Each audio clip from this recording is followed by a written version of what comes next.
Honorable Speaker, Lok Sabha, Honorable Chief Justice of India, Honorable Judges of the Supreme Court, Honorable Judges of the Delhi High Court, Honorable former Judges of the Supreme Court and former Judges of the Delhi High Court,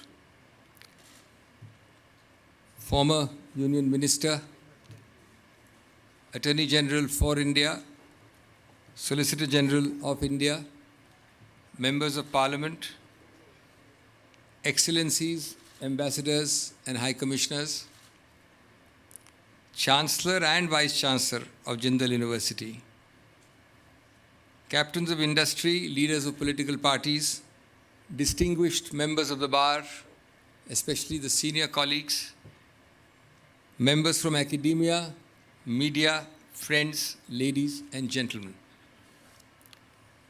I am truly overwhelmed by the love, affection and commitment shown by this truly distinguished and august gathering, present in such large numbers on a weekday. For me, this occasion is not merely ceremonial.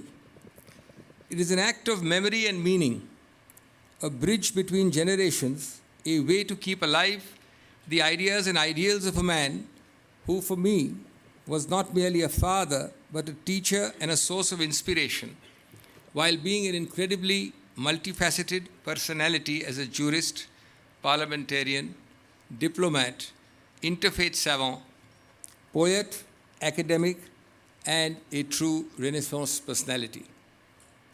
Every year or two, when we congregate for this lecture, delivered earlier by several Chief Justices, Supreme Court judges, philosophers, a former President of India, top diplomats, and so on, we celebrate the civilizational wisdom of India and of its founding fathers, of the values which see law as justice, democracy as dialogue, and dignity as destiny. Both the Honorable Speaker and I share the desert dust of Rajasthan, a land that teaches patience in drought, resilience in adversity, and dignity in simplicity. No wonder bringing dignity to the Speaker's chair comes so naturally to Shri Birla. If the judiciary is the temple of dignity, then Parliament is its theatre. And in that theatre, the Speaker is the director who ensures that even discord retains decorum. Shri Birla perennially tries to ensure that dignity, both in silence and in disciplined speech. It is not easy in times when debates threaten to become duels, but Shri Birla tries to remind us that dignity in democracy means letting voices clash without letting values collapse. Shri Birla is an institutional custodian who guards the dignity of the lower house of Parliament with the endurance of the desert from which he comes and the grace of a peacock. It is not easy to use the gavel, not as a weapon, but as a compass. After all, the true dignity of Parliament is not in its walls or traditions, but in ensuring that every voice, whether thunderous or trembling, finds a hearing. दोस्तों, कोटा में कहीं भी जाएं, तो speaker साहब के मात्र उपस्थिति से ही लोगों को हलचल मच जाती है। ऐसा इसलिए है क्योंकि वास्तव में जनता के ये आदमी हैं और कोटा स्थित अपने घर के माहौल में सबसे ज़्यादा सहज महसूस करते हैं। यहाँ कोई भी उनसे कहीं भी, कहीं से भी, कभी भी मिल सकता है। इसलिए उन्हें उस विशाल लोकसभा के प्रोटोकॉलबद्ध माहौल या दिल्ली में स्थित उनका आलीशान सरकारी आवास अटपटा सा लगता है। अपने काफ़ी वरिष्ठ प्रतिद्वंदियों पर लगातार विधानसभा और लोकसभा में जीत के लिए बिरला जी को जायंट किलर, महानायक कहा जाता है। आपने स्कूली दिनों से ही एक सक्रिय छात्र संघ नेता रहे हैं। उनकी असली विशेषता और बिना किसी मीडिया प्रचार के यह है कि सभी सामाजिक कल्याण परियोजनाओं में उनकी निरंतर प्रतिबद्धता और अथक परिश्रम रहा है।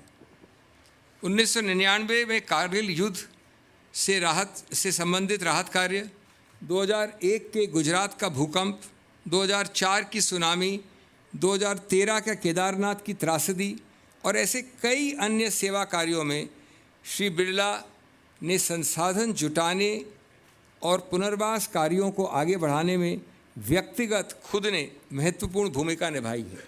अग्रणीय पंक्ति में खड़े हुए हैं हमेशा। वरिष्ठता सूची में ये चौथे स्थान पे आते हैं, स्पीकर के स्थान में। लेकिन इन्होंने किपलिंग के इस कथन को चरितार्थ किया है।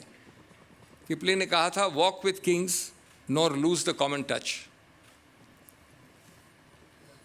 I first appeared before the same young-looking then Justice Gawai decades ago at Nagpur.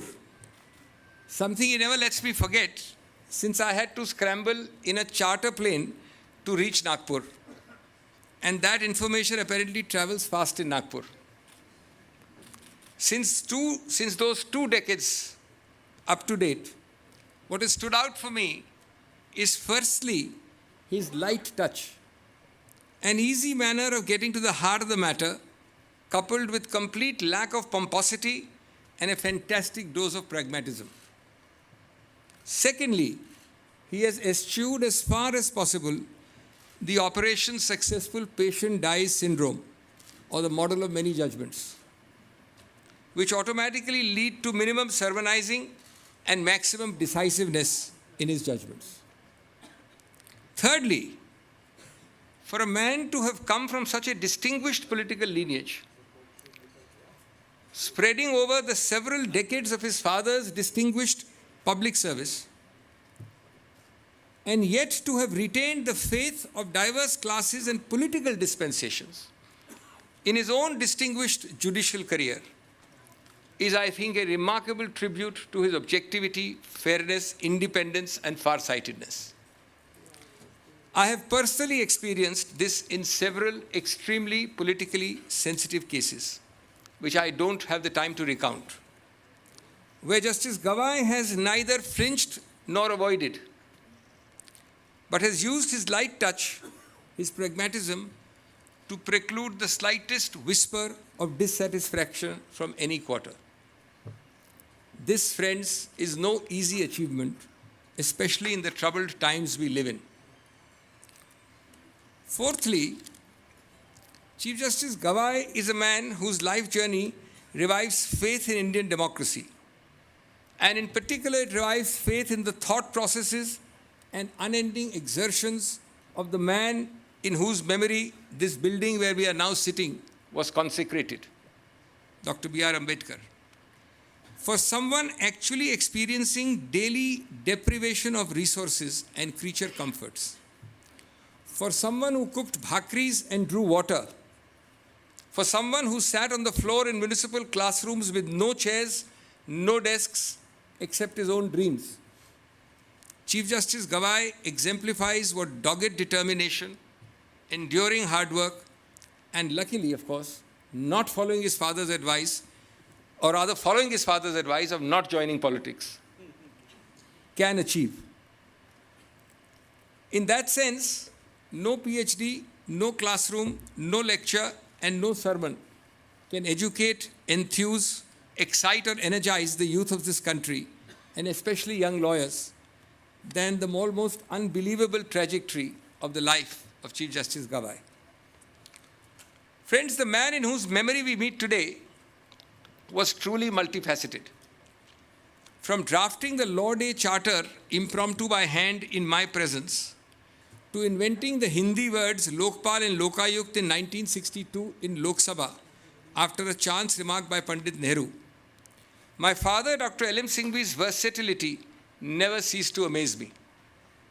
He could converse in chaste Sanskrit, compose a very good Hindi poem while listening to his opponent arguing, and yet be ready for the rejoinder. He could be a UN special rapporteur to produce the definitive report on judicial independence decades ago and leave a very flourishing law practice to become India's longest-serving High Commissioner to UK after Krishna Menon. His term, incidentally, spanned 3 British Prime Ministers and 5 Indian Prime Ministers. He wrote the Diaspora Report and inaugurated the entire diaspora movement after he and then Prime Minister Vajpayee discussed his idea. And he was equally the author of the Panchayati Raj report, which led to the insertion of Part 9 in our Constitution by the 73rd Amendment in 1992 at the instance of Rajiv Gandhi. There is much more in his life history which I have no time to speak about. But above all, dignity for him was not merely a constitutional ideal, but a lived practice. Few could embody, exhibit, breathe, and live it more in political, legal, public, social, or cultural life than him. So, friends, as we now turn to the lecture, we must remember the Constitution as the Grundnorm, as the Germans used to call it, the supreme law and the sacred text of our democracy. But, friends, even sacred texts require a spirit, not merely a structure. The Constitution is not a stone monument. It is a living organism. And the life force that animates it, the pulse that keeps it beating, is dignity. Dignity is what transforms a constitution from a legal contract into a moral covenant. Without dignity, liberty becomes license, equality becomes mere arithmetic, and fraternity becomes rhetoric.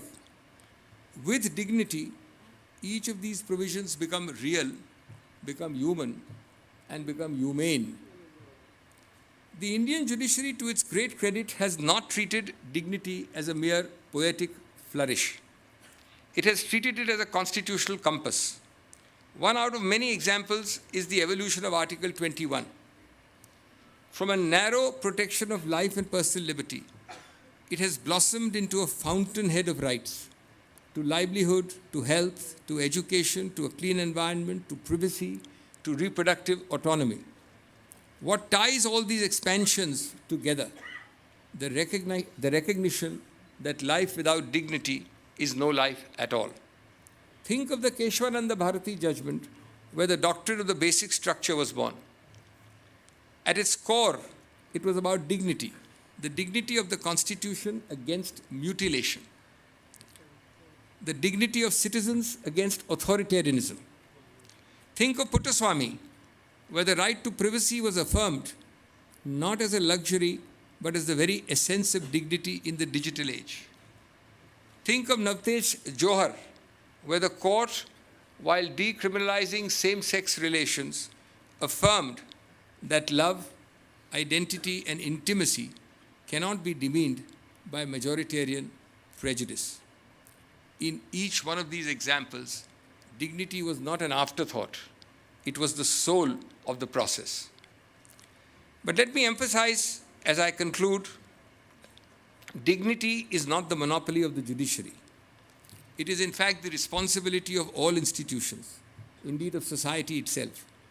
The legislature is supposed to honor dignity when it enacts laws that empower the marginalized, protect the vulnerable, and equalize opportunity. The executive honors dignity when governance is transparent, fair, and responsive to the last person. Civil society honors dignity when it resists bigotry and builds bridges of understanding.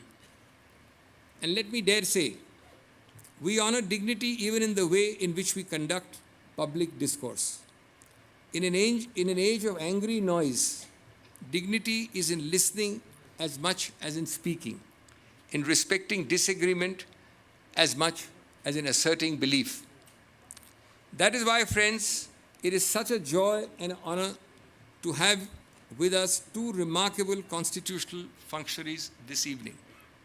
Honorable Chief Justice Gavai, whose life itself symbolizes the triumph of dignity over adversity, and whose judgments have consistently shown fidelity to constitutional morality.